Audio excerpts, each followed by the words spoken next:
का एकल मंचन करता है। शाश्वता आज वही करने वाली हैं। इसमें रंगमंच, टीवी और सिनेमा के कलाकार शामिल हैं। समूह का मानना है कि हिंदुस्तानी भाषाओं का साहित्य एक अनमोल खजाना है। गंवारी लड़कियों को बच्चे की पैदाइश देखने से मना करती है, तो वो ऐसी हैबतज़दा हुई कि उन्होंने निकाह ही ना किया। जरूर ये ज़ेबुन्निसा की बहन मेरी भाभी जान जैसी होंगी, एकदम छुई मुई। हुआ यूं कि मैं, बी मुगलानी और भाभी जान, हम तीनों दिल्ली से अलीगढ़ जा रहे थे। रेल का सफर था और भाईजान हमें स्टेशन पर छोड़ने आए हुए थे। आराम कुर्सी रेल के डब्बे से लगा दी गई और भाभी जान ने कदम उठाया। या लाही खैर, या गुलाम दस्तगीर, 12 इमामों का सदका, बिस्मिल्लाह बिस्मिल्लाह। बेटी जान संभल के, कदम थाम के, पांचा उठा के, सहज सहज। बी मुगलानी नकीब की तरह ललकारी। कुछ मैंने घसीटा, कुछ भाई साहब ने ठेला। तावीज़ों और इमाम जामिनों का इश्तिहार बनी भाभी जान तने हुए गुब्बारे की तरह हाँफती सीट पर लुढ़क बैठी। या बा परवरदिगार, तेरा शुक्र है। बी मुगलानी के मुंह से और हमारे दिलों से निकला। बगैर हाथ पैर हिलाए हाँफ जाने की आदत शायद वो साथ लेकर तो न पैदा हुई होंगी, और ना ही अन्नाओं और दायाओं की लाड़ भरी गोदों में उनका अचार पड़ा। फिर भी औसत दर्जे की दुबली पतली खूबसूरत लड़की चंद ही सालों में फपोले की तरह नाजुक हो गई। बताएं साउंड का क्या इशू है? हमारी भाभी जान एकदम नाजुक हो रही हो और यहाँ बम फूट रहे हैं। जी संजय जी, आगे बढ़ूं? आप सुन रहे हैं? हुआ यूं कि सीधे माँ के कूल्हे से तोड़कर भाईजान के पलंग की जीनत बना दी गई, जहां एक शगुफ्ता फूल की तरह पड़े महकने के सिवाय उन पर जिंदगी का कोई वार न पड़ा। शादी के पहले ही दिन से बी मुगलानी उन्हें पालने पोसने पर मुकर्रर कर दी गई। सुबह सवेरे, यानी जब बड़े लोगों की सुबह होती है, सुबह सवेरे सिलवची में मुंह धुलाकर, वहीं मसहरी पर जोड़ा बदलकर, चोटी कंघी करके, 16 सिंगार करके, भरपूर दिल्ली के नाश्ते का ख्वान उनके सामने चुन दिया जाता, जिसे साफ करके मेरे फूले फूले कल्लों वाली भाभी हथेली पे ठोड़ी रखे बैठी मुस्कुराया करती। लेकिन ये मुस्कुराहटें शादी के दूसरे ही साल फीकी पड़ गई और इनका सिलसिला हर वक्त थूकने और तय करने में गुजरने लगा। अब महकते हुए फूलों में लदी महापारा के बजाय इस रोग में मुब्तला बीवी को पाकर भाईजान भी बिदकने लगे। लेकिन अम्मा बेगम और बी मुगलानी के यहाँ तो जानो बाहर आ गई। पहले ही महीने से गंदीले पोतड़े इस जोरों शोरों से सिलने लगे जानो कल ही परसों में जच्चगी होने वाली है, और मारे तावीजों के जिस्म पर तिल धरने की जगह न रही। आए दिन के टोने टूट के दम बोलाने लगे। और वैसे ही भाभी जान के दुश्मन काहे को चलने फिरने के शौकीन थे। अब तो वो करवट भी लें तो बी मुगलानी अल्लाह बिस्मिल्लाह के जय जयकारों से पूरे घर को सर पे उठा लेती। और बस भाभी जान कच्ची घड़ी की तरह सैंत कर रखी जाती। सुबह शाम पीर फकीर दमदुरूद करने, फूंके मारने आते।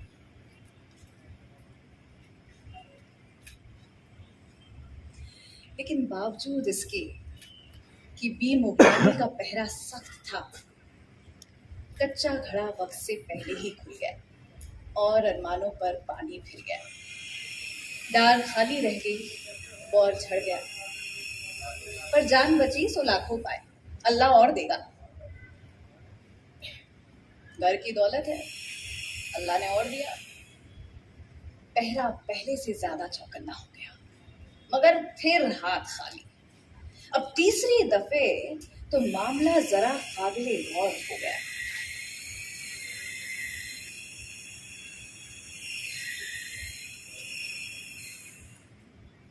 भाभी जान का मारे दवाओं के रंग उड़ गया, सिर्फ फूली फूली उबली हुई शकरकंद की तरह रह गई। इधर भाईजान की शाम भी रात के 12 बजे होने लगी। उधर अम्मा बेगम और बी मुगलानी के तेवर भी जरा चढ़ने उतरने लगे और भाभी जान को मसहरी पर पड़े पड़े भाईजान की दूसरी शादी के शादियाने सुनाई देने लगे। और फिर अल्लाह अल्लाह करके वो दिन आया जब पीरों फकीरों के साथ दिल्ली के डॉक्टर अपने सारे तीर तुफंग लेकर तैनात हो गए। खुदा के करम से अगला महीना लगा और भाभी जान साबुन के बुलबुले की तरह रुई के फूलों पर रखी जाने लगी। अरे किसी को करीब खड़े होकर नाक सिनकने या छींकने की इजाजत भी न थी, मबादा रद्द अमल से, केयरलेसनेस से कहीं ये बुलबुला शक न हो जाए।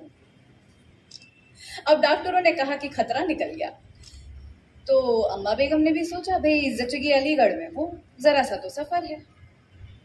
वो भाभी जान दिल्ली छोड़ते लरचती थी, जहाँ के डॉक्टरों ने उनका इतना सफर सही और सालिम करवा दिया था। अब आंखों की सुइयां ही तो रह गई थी, दूसरे वो जमाने के तेवर देख रही थी।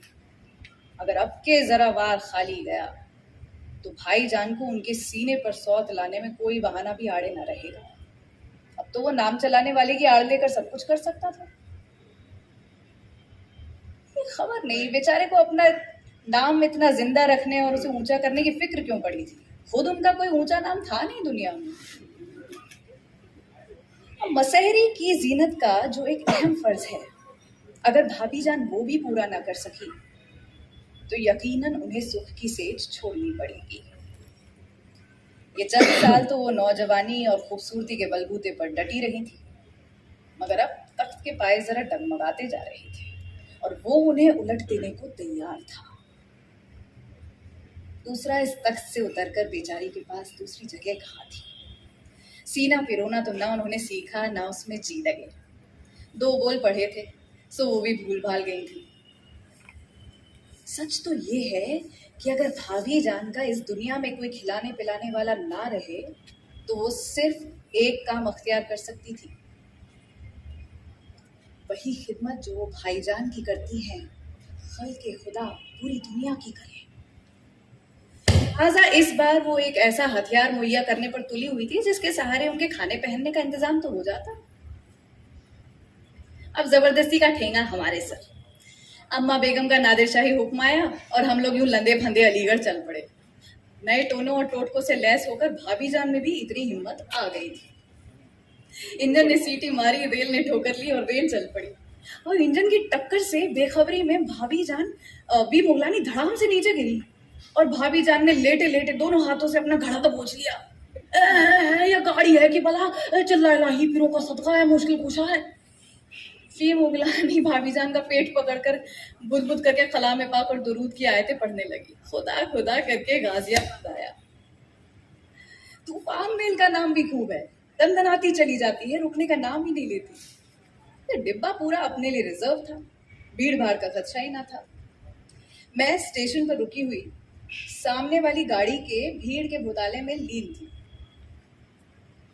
बी मुगलानी तो इंजन की सीटी के खौफ से कान बंद किए बैठी थी और भाभी जान को तो दूर से भीड़ देखकर पसीना आ गया था, वो तो वहीं बर्थ पे पसर गई थी। अब जो ही रेल रेंगी, डिब्बे का दरवाजा खुला और एक गंवारिन घुसने लगी। कुली ने भतेरा घसीटा मगर वो ढीठ छिपकली की तरह रेल की पायदान पर लटक गई और बी मुगलानी की हुई हाय की परवाह किए बगैर अंदर रेंग आई और गुसल खाने के दरवाजे के सहारे पीठ लगाकर हांफने लगी। ये कहाँ घुसी चली आ रही है, निकल यहाँ से निकल।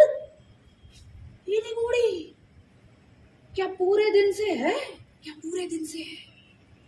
हांफती हुई उस बेदम औरत ने बमुश्किल अपने पपड़ियां जमे होठों को मुस्कुराहट में फैलाया और इस बात में सर हिला दिया। ए दीदा तो देखो सरदार का, अल्लाह तौबा है, अल्लाह तौबा। उस औरत ने कुछ जवाब न दिया। दर्द की शिद्दत से तड़पकर उसने दोनों हाथों से गुसल खाने का दरवाजा कसकर पकड़ लिया। सांस और बेतरतीब हो गया। पेशानी पर पसीने के कतरे ठंडी मिट्टी पर ओस की बूंदों की तरह फूट निकले। ये है ए निगोड़ी, ए मुई, अरे क्या पहलौठी का है, क्या पहला बच्चा है। बी मुगलानी ने उसके अल्हड़पन से खौफजदा होकर पूछा, लेकिन इस बार उस औरत ने कुछ जवाब न दिया। उसे इतना जोर का कर्म लेबर पेन्स हुए कि औरत कुछ जवाब ही न दे सकी। उसके चेहरे की सारी रगें खिंचने लगी, लंबे लंबे आंसू उसकी उबली हुई आंखों से फूट निकले। बी मुगलानी गालियां देती रही और वो दर्द की लहर को घूंटती रही। मैं बिसूर रही थी, भाभी जान सिसकियां ले रही थी। ए है बी कुमारी, क्या मजे से बैठी देख रही हो? बेटी उधर मुंह करके बैठो।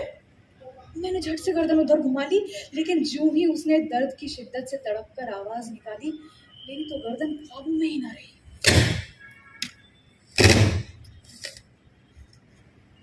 बी मुगलानी ने मुझे सलवातें सुनानी शुरू की। तौबा! जैसे एक बच्चे को दुनिया में दाखिल होता देखकर मेरा कुंवारापन मसक हो जाएगा, खराब हो जाएगा। भाभी जान मुंह पर दुपट्टा लपेटे बिसूर रही थी और बी मुगलानी नाक पर बोका रखे खी खी थूक रही थी और रेल की फर्श की जान को रो रही थी। अचानक ऐसा मालूम हुआ कि दुनिया सिकुड़कर खड़ी हो गई। फिजा घुटकर टेढ़ी मेढ़ी हो गई।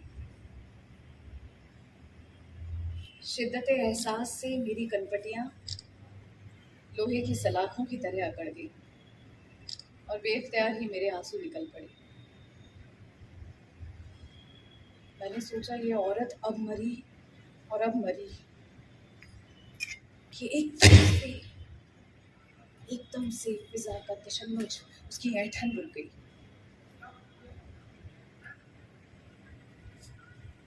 बी मुगलानी के नाक का बुरका फिसला और ऐन भाभी जान की सलीम शाही जूतियों के पास गोश्त की लाल लाल बोटी आन पड़ी।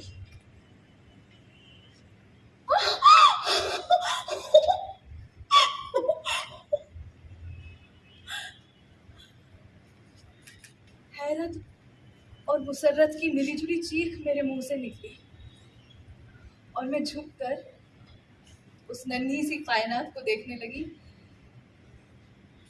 जिसने अपना लंबा चौड़ा दहाना खोलकर हाय तौबा डाल दी थी।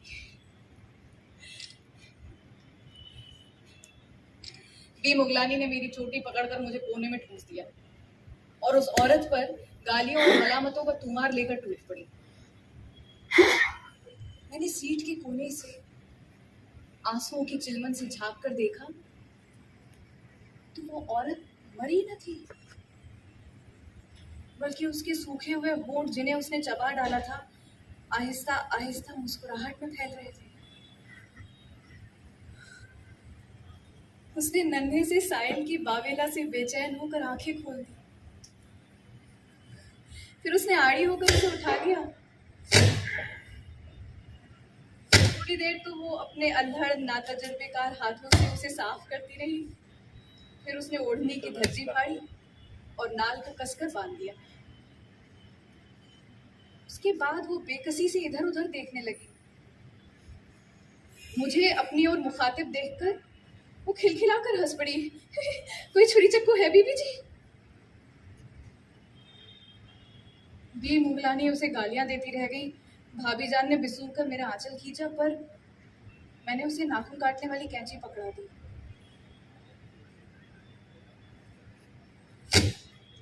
उसकी उम्र मेरी जितनी थी या मुझसे साल 6 महीने बड़ी होगी।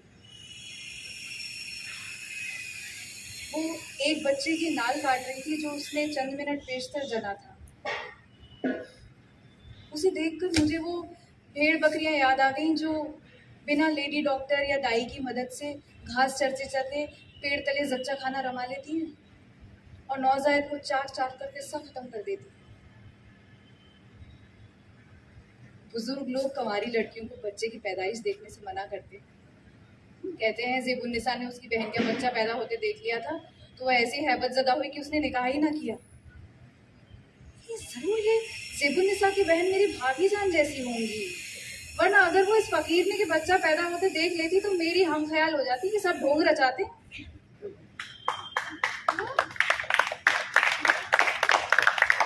तो बच्चा पैदा करना उतना ही आसान है जितना भाभी जान के लिए इस रेल पर चढ़ना या उतरना।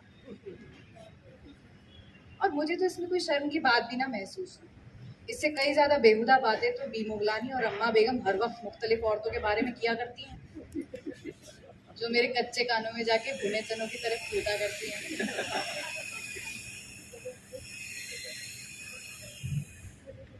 थोड़ी देर तो वो बच्चे को फुहड़पन से दूध पिलाने की कोशिश करती है। आंसू खुश्क हो गए थे और वो कभी कभी हंस रही थी जैसे उसे कोई गुदगुदा रहा हो। फिर उसने बी मुगलानी की डांटों से सहम कर बच्चे को चिथड़े में लपेट कर सीट के नीचे अलग रख दिया और उठ खड़ी हुई। भाभी जान की तो चीख ही निकल गई। बी मुगलानी उन्हें टटोलती सहलाती रही। इतने में उसने बाथरूम से पानी लाकर डब्बे को साफ करने का काम शुरू किया। पहले उसने भाभी जान की सलीम शाही जूतियों को धो पोंछकर कोने से लगाकर अलग खड़ा कर दिया। फिर उसने कपड़े और पानी की मदद से डब्बे से हमल जच्चगी के निशानात दूर कर डाले। हम तीनों बीवियां अहमकों की तरह सीटों पर लदी हुई उसे देखती रही और वो बच्चे को छाती से लगाकर गुसलखाने के दरवाजे के सहारे हो बैठी, जैसे कोई घर का मामूली कामकाज करके फुर्सत से जी बहलाने बैठ जाए, और चने चबाती हुई ऊँघ गई। कुर्जे स्टेशन पर गाड़ी के दचके से वो चौंक पड़ी। चलती हुई रेल का उसने दरवाजा खोला और पैर तौलती हुई उतर गई। टिकट चेकर ने पूछा, क्यों रही टिकट? उसने मसरत से बेताब होकर अपनी झोली आगे फैला दी, जैसे वो कहीं से झड़बेरी के बेर चुरा कर लाई। टिकट चेकर मुंह फाड़े खड़ा देखता रह गया और वो हंसती मुस्कुराती पीछे मुड़ मुड़ कर देखती भीड़ में कहीं गुम हो गई। ए खुदा की सवार, इन खामगोइयों की सूरत पे ये हरामी हलाली जनती फिरती है, मुई जादूगरनियां। रेल ने ठोकर ली, इंजन ने सीटी मारी और रेल चल पड़ी।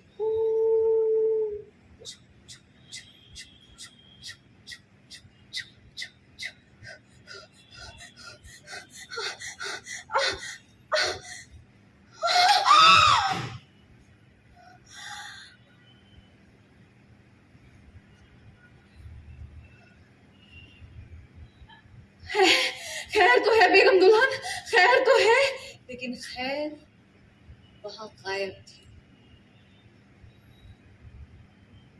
भाभीजान के हवन्नक चेहरे पर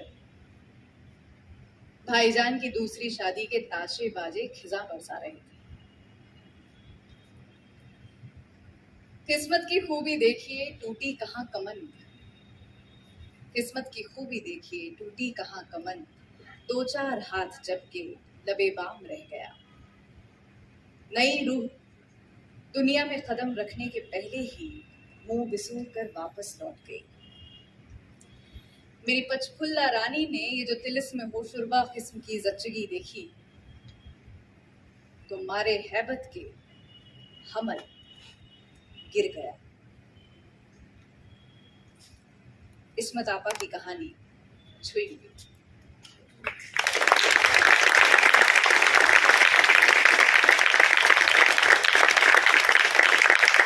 Subscribe now and press the bell icon. Never miss an update from Tips Official.